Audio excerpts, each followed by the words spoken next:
I just like to spend.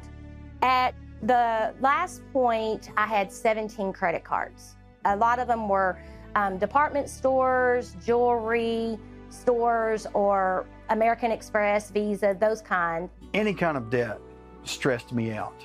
And we had a couple of car payments at that time also. That really stressed me out. I didn't like it. Like many couples, Jason and Angie Kabler had conflicting views about money. When we fought about money. I think if we would have had open communication in the beginning, I think our first 7 years of marriage would not have been so hard. Jason grew up not quite sold on tithing. You know, if somebody asked me to share my money or to give my money for something, it was like, yeah, no, I'm not going to do that. This is my money. I want it. However, by the time he married Angie, Jason had warmed up to the idea of tithing. While she managed the checkbook, he focused on building up his dental practice. I was trying to figure out how to run a practice, run a business, and it was very stressful. So I gave all that over to her.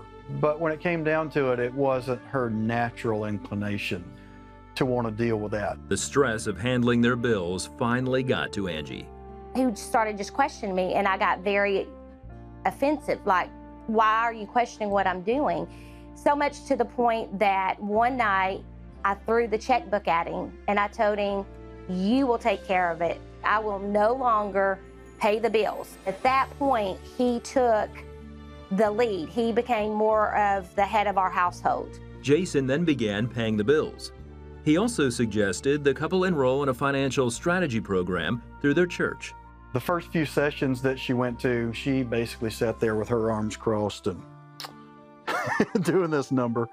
But as time went on, she started catching the vision a little bit, and so did I. I started learning a lot of things that I didn't know. At the end of one of the classes, Angie surprised Jason.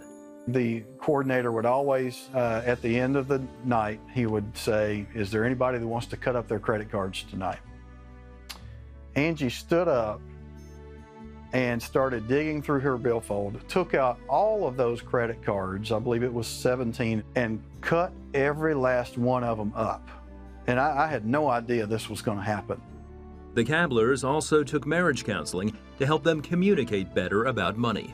I had to really go through a transition to learn how to let go and learn that really it all belongs to God and that it's mine to manage. And it's more of a joy now to be able to give rather than a stress. And obviously that's gotten much easier over the years. Once we got on the same page with money and finances, I think that's where our marriage did a 180 and we started flourishing.